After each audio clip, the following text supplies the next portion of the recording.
Hey guys, welcome back to another Monster Hunter Wilds video, and today we're going to check out even more tips and tricks that will help you tremendously in the endgame. There may be many mechanics or features that you either ignored or didn't know about that have such huge benefits. I'm talking about extra damage you're missing out on, or extra mechanics that give you even more creature materials. So without further ado, let's jump right in it. Coming up to number 1, chances are that you're missing out on some of the strongest buffs in the game by not accepting the meal offerings that pop off randomly. So for this to happen, you need to finish off the villager related quest lines, but once you do, every now and then you have this random chance for a meal offering to appear in that region. And I highly encourage you to always accept this. Sometimes it's bugged, but when it's not, it's going to give you a very strong food effect buff on top. In this case, as you can see, the duration of these meals is way longer. It's 60 minutes, which is the longest of any meal. But besides that, you get some very strong food skills. One of them, for example, the one in Peaks of Accord, is Exploiter's Meal. And this has a chance for you to receive multiple materials when destroying wounds. So this could potentially be amazing when farming tempered monsters to destroy tempered wounds and get even more bloodstones out of it. But it also works with regular farming as well. Meanwhile, the villagers in Azu's would give you the Carver Meal, which has a chance to allow extra carves, or the ones in Slit gives you Capture Pro, which gives extra items when capturing creatures. But pretty much every village has its own variant as well. And just to give you an example, Capture Pro can be amazing for the extra item because oftentimes you may need a creature gem or creature fluid, which is way more rare than the typical, and instead of the max 3 you can get, with the Capture Pro you can go to 4 or maybe even more than that, which is going to help a ton with farming and crafting the best gear possible. At number 2, another big one is that you likely played the whole game and maybe even still are without using the Power Charm and the Armor Charm, which are literally free extra damage and free extra armor, the equivalent of some of the best skill gems in the game. But to unlock these in the first place, you have to complete 2 very quick missions, both once you unlock chapter 4 and go to the Peaks of Accord. In this case, the first one is going to unlock around high rank 16. It's called Secure Wounded Hollow. You have to talk to Cobb over here, which is one of the soldiers, and you're going to have to finish a duo Hirabami fight to get the Armor Charm. And then a bit later, at around level 21, you're going to get as Gatekeeper by talking to Rex. And in this case, you again have to go to a duo fight, this time around against an Ajarakan duo fight. And once you finish this one, you're going to get that other charm instead. But just to show you how much of a difference these make, it's actually way more significant than you think. In this case, I have 220 attack and 275 defense. So when I go ahead and put out both of the charms, now my main attack is 226 and my defense is 287. So this means I literally just got a +6 to my extra attack damage, and in the case of defenses, I got an extra +12. And it might seem not important, but that is pure raw damage and pure defense, which is the equivalent of some of the best jewels in the game. So for example, if you were to compare this with an attack jewel, it's the equivalent of a level 3 of that, or very close to it. Moving on to number 3, another thing I realized way too late into my Artian setup is that I should have gone for Sharpness boost 1 level in reinforcement bonus way earlier, because way before that I was dropping from white Sharpness to blue so very fast on my longsword. But the same applies for literally any weapon that has fast attacks, so dual daggers and even SNS does fit that category. And in this case, you're going to want that extra level plus the mastery jewel, which is going to keep you into the white Sharpness for way longer before you actually start dropping in the middle of the fight to blue quality, for example, which is going to be a massive loss in DPS. You really want to avoid that. So that extra level over there may seem like a compromise instead of an attack boost, but it's going to hold you off before you need to stop and resharpen the weapon in some of the big fights you're going to have. At number 4, we really need to talk about the talismans in the game. These are going to be very important to complete your build, and many times you're going to notice that to finish off a build, maybe to get extra exploit weakness, maximum might, agitator, or anything of sorts, you're going to need to craft these. But for that, you're going to need a specific material, which is hunter symbols, sometimes level 2, but sometimes level 3. So how do you specifically hunt for those? Well, you only get them from one single source, and that's going to be tempered monsters. But specifically, level 5-star tempered monsters will give you Hunter Symbol 1, 6-star tempered monsters will give you Hunter Symbol level 2, and then 7 and 8-star tempered monsters will give you Hunter Symbol level 3. So if you're missing out a ton of Hunter Symbols 3, you're going to need to go ahead and hunt tempered monsters of 7 or 8 stars at the very least. This includes Gormagala, Raydau, Uthduna, Arkveld, Nu Udra.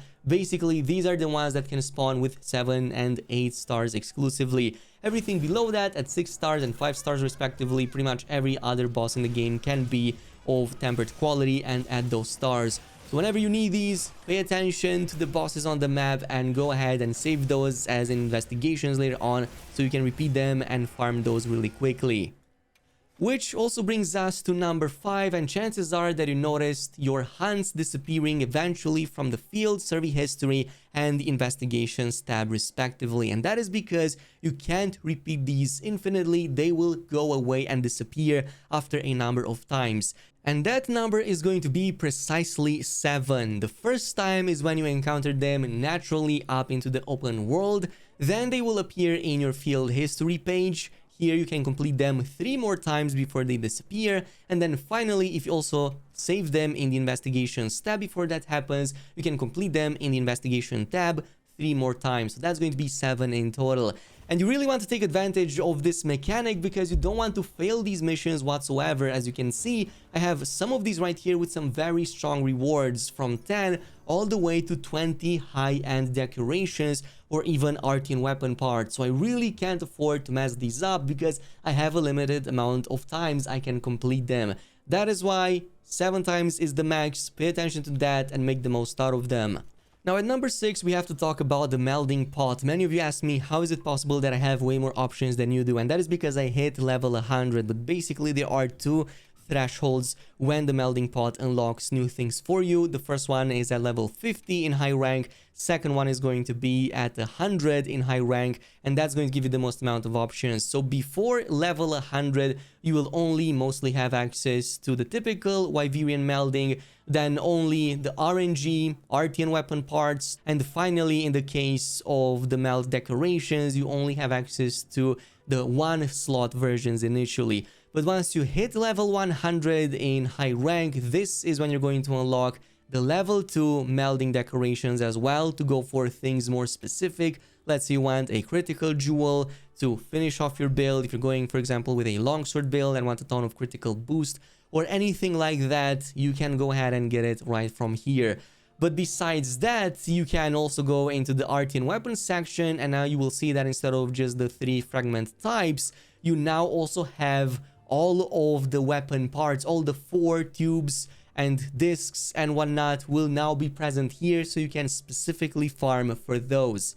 And while we're on that topic, you should also know that the chances to get what you want are not always going to be the greatest. It seems that for the armor, the chances are going to be a little bit more slim. So if you want, for example, a slot 3, you're only going to have about a 22% chance for a slot 3 jewel to be given to you, which are the strongest in the games. Obviously, you're not always going to be guaranteed. Slot 2 has the highest chance at 51%, give or take, and slot 1 is also very similar to slot 3. Also, the highest of the rarities, like rarity 7, is like super low, like 5 to 6%. That's definitely not going to be the most ideal, but this means you're going to have to make up for that in volume.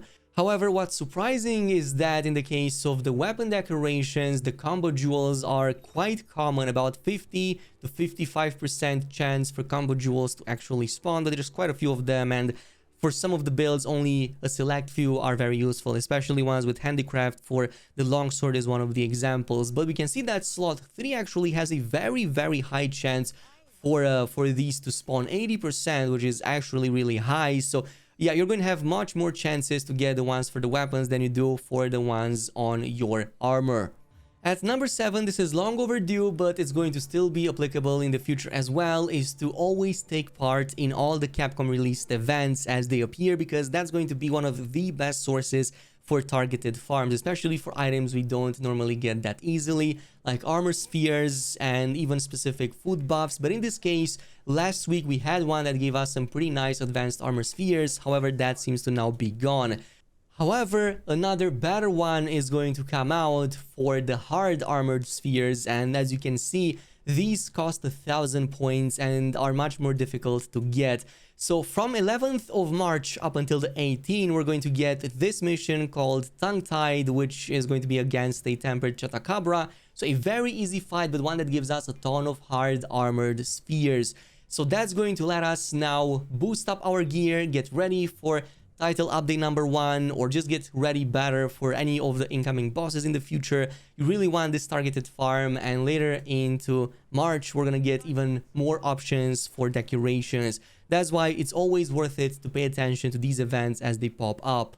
At number 8, the next tip is going to be about farming guild points. So right now the best option is to just hunt for fish. Specifically, the gold and the platinum fish give you 50 to 100 guild points each, and there are places in which you can find them very abundantly. One of them is Area 8 Underground Lake in the Scarlet Forest that you can go ahead and easily use. This is going to give you 2 ponds filled to the brim with fish and other resources that you can just go ahead and grab with your capture net. And this is going to give you 1,000 or so guild points per run, but you will need to reset that so that you get more fish to actually spawn. So that's going to give you a net 600 per run. So it can total up to an easy 30,000 guild points in 1 single hour, which is going to be more than enough for the time being. This is its location on the map, by the way. It's going to be on the opposite side of the map from the main base, but it's still not too far away either. You just need to pay attention to the waterfall, go behind it, inside the cave, and even set up the camp over there.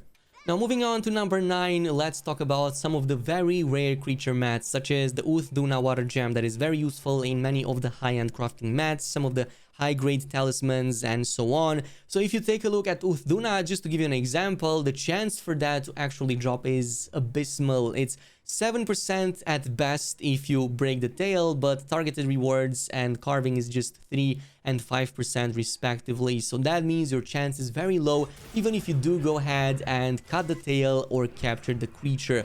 That is why, to increase your chances even more, what I recommend doing is just finish SOS flares. You can go ahead and basically filter for SOS flares right here from the screen and pick exclusively missions that involve Duna. Specifically, I recommend One Thick Veil or Tide Overtaking Timber. These 2 missions involve Duna, but also list the water gem as a possible reward. It's not going to be guaranteed, but it's going to be an extra layer, or at least an extra possibility for you to get that water gem. That's what I've been doing, as the game serves me hundreds of pages filled with Duna runs. And the thing about this is that many of them already have people farming for that water gem, so you can just join like 2 or 3 other folks and quickly dispatch the boss, finish the hunt, and then rinse and repeat. And in case you don't see any of these missions or Duna popping up, you can just exit into the main game menu and head over and choose a different lobby this time around, join it up, and then filter again for Duna hunts in high rank, rinse and repeat, and eventually you're going to get it. Now at number 10, this is not going to be like a huge brain melter or anything, but basically using your environment is going to give you so much help against bosses that literally I'm seeing speedrunners also including any environmental hazards applied into their DPS rotation. So if there's any collapsible structure or like any rocks can drop on the enemy to make it fall on the ground and stay there still so you can unleash your attacks, that's also used by the speedrunner. So there's no reason for you to not use those as well. In fact, if you fought against Jin Dahad, you likely already got to learn that you really need to pull those things off to at least use them as a shield against one of its strongest attacks. In case you're still at that stage, that's what you need to do. Drop them on the ground, hide behind them, as that's the only way to not get wiped out from that attack. Another trick that speedrunners do whenever they fight flying creatures is that they have a quick release for the flash pods, and you can easily pull that off by first making sure you have that equipped. And then whenever you're in focus mode, you can just press on the left analog stick, and then your character will just unleash whichever thing it has equipped in its Slinger directly at the location you're aiming at. In this case, that's going to be the flash pod. So that can be of tremendous help because flash pods specifically are some of the biggest weaknesses for literally every single flying enemy in the game. The moment it starts flying, you can unleash one, make it fall on the ground, which is going to give you a long window of opportunity to just go ham at it with attacks, as it's going to flail all around on the ground. So again, this is also included in many of the speedruns I've checked out. And since we were on the subject of usefulness, your Palico is so freaking amazing once you fully max it out. Just going into high rank and eventually completing all the missions it requires from you will give you all of these support moves right here. And trust me, in the end game, it's going to back-to-back deliver Vigor Wasps, heals, cures status ailments, and a lot of other stuff, and also place down traps. Like, one I really like is when it just mounts up this Zeppelin and then shoots its cannons at the target, and that has a chance to break parts, which can send the enemy flailing. It's that useful. But besides that, you have flash cages and even like electric shock traps, a lot of stuff in there that will help you a ton in combat, so it's worth it to always complete them. And since we are on the subject of the Palico, high rank armor for the Palico doesn't really matter. What matters mostly is the weapon, and in this case, just like in Monster Hunter World, unfortunately, it seems that status build-up is still going to be your best option for the Palico, at least for some of the meta builds right now, which is why going yet again with either paralysis or sleep, like the Feline, Lalabarina, you can definitely use that. That's the best option if you're also going with paralysis, as it helps you stack it up even quicker, so you paralyze the boss even sooner. So a lot of the bosses are actually weak to that, and the high rank version is something you should craft literally immediately. In the case of the armor, literally it doesn't matter, just go for the aesthetics. Like, for example, I am baffled by how much creativity is behind many of these sets right here. So just use the ones you find the cutest or the most awesome, and that's going to be more than enough. And while we're on the subject of Slinger tricks, another thing you can do is you can actually manually aim with the Slinger at literally anything around you without having to even take a look at it. And that's going to be done by holding down L2 or the aim button in this case. And if you're on the controller, cycle up or down on the D-pad for all of the nearby things that are collectible in your vicinity. You're going to notice if things are collectible in your vicinity as they pop off right here center left of your screen. And if you hold down that L2, an up arrow and a down arrow will appear next to them, so you can cycle between them even if your character doesn't look directly there. And yes, it also works with collapsible objects, so you can definitely aim for those if you're close enough. But eventually, as you progress enough into the game and got enough materials retrieved, eventually you're likely going to move away from the specific hunts, like going for honey, for nullberries, or like flash bugs and whatnot. Instead of that, you're going to go and just select the option any, because in this case, it's going to have a much wider range of things that it can deliver, and at that stage, you may want something that's a bit more rare and maybe not on the list that they have normally. So like you can see over here, oftentimes I'm gonna get some of these vases that in this case I can just trade with Saka for some of its other materials, not just the Nightflower pollen, so I can get maybe some of the other food buffs that I can funnel into my own meals and whatnot. But pretty much it applies to all of the retrievers, and they have a chance to give you other items that are going to be useful for this. Even some very interesting belts that eventually will unlock specific armors that you can get otherwise, but you get them only via this trading. So definitely something to keep an eye out for. And yeah, that is pretty much it in terms of big tips and other things that you might have missed out upon. Let me know down below if there's anything else that you might know, but it's very obscure or helped you a ton before you realized it. In the meantime, thanks so much for watching, and I'll see you in the next video.